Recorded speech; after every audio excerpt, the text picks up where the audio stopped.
అందరికీ పేరు పేరున నమస్కారం. మా రౌండ్ టేబుల్ ఆహ్వానాన్ని మన్నించి ఇక్కడికి ఇచ్చేసినటువంటి ప్రతి ఒక్కరికి కూడా హృదయపూర్వక ధన్యవాదాలు.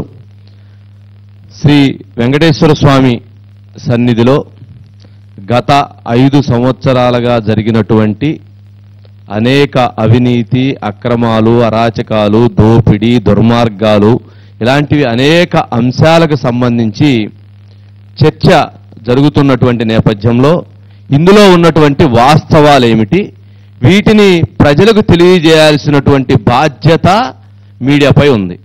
ఆ బాధ్యతని నిర్వర్తించేందుకు మాత్రం మేము ఇక్కడికి వచ్చాం.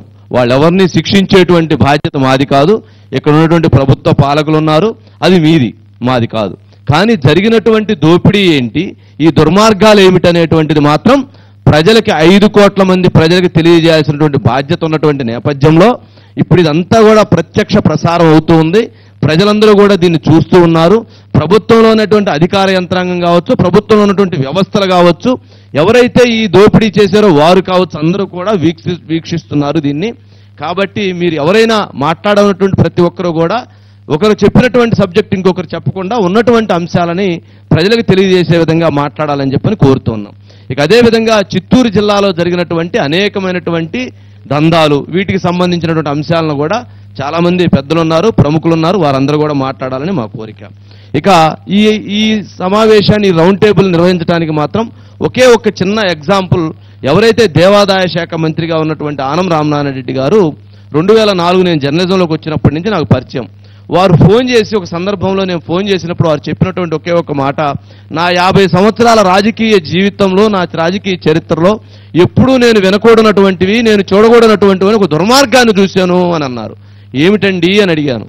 అడిగితే పరకామణి హుండీకి సంబంధించినటువంటి పరకామణి డబ్బులను కూడా దోపిడీ చేశారు. ఆ దోపిడీ చేసినటువంటి వ్యక్తి దగ్గర 400 కోట్ల రూపాయలు దోపిడీ జరిగినటువంటి వాస్తవాలు ఉన్నాయి.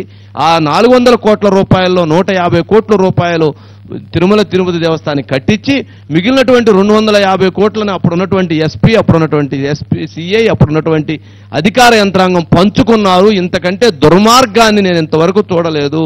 ఇటువంటి పాపాలన్నింటినీ ప్రక్షాళన చేయాల్సినటువంటి బాధ్యత మీ మీడియా మీద ఉంది, మీరు ముందుకు వెళ్ళండి, మా రిక్వెస్ట్ అని చెప్పని కూడా వారు కోరినటువంటి నేపథ్యంలో ఇంతటి దుర్మార్గాలు జరుగుతాయన్నటువంటి ఒక భయంతో ఇక్కడ మీ ముందుకు వచ్చాము. మీరు చెప్పినటువంటి అంశాలన్నింటినీ కూడా ప్రజలకు తెలియజేసి మా వంతుగా ఏదైతే ఆ అంశాల మీద పోరాటం చేయడానికి మీతో పాటు చేయి కలిసి ముందుకు రావడానికి కూడా మేము సిద్ధంగా ఉన్నామని చెప్పని కూడా తెలియజేస్తూ ఉన్నాము.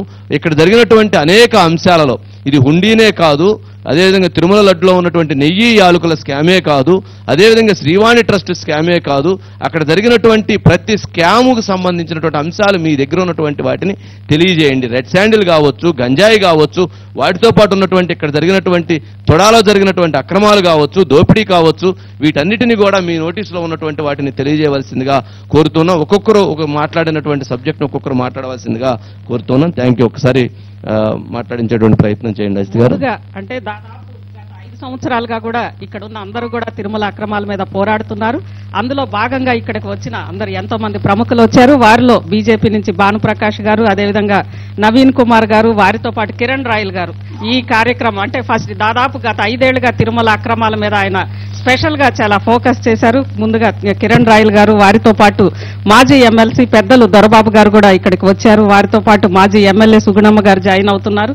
ఇంకా సిపిఎం నుంచి నాగరాజు గారు, టీడీపీ నుంచి భాస్కర్ గారు, సీనియర్ జర్నలిస్టులు లక్ష్మీపతి గారు అందరూ కూడా ఉన్నారు. అందరికీ ముందుగా సాదరంగా స్వాగతం పలుకుతూ 1 by 1 అక్కడ జరిగిన అక్రమాల మీద, అన్యాయాల మీద, అందులో శ్రీవారి సంపదలో భాగమే శేషాచలం అడవులు కానీ, అదేవిధంగా టీటీడీ ఆధ్వర్యంలో ఉన్న భూములు కానీ అన్నీ కూడా శ్రీవారి సంపదలో భాగమే కాబట్టి వాటి మీద కూడా అన్నిటి మీద మనం చర్చిద్దాం.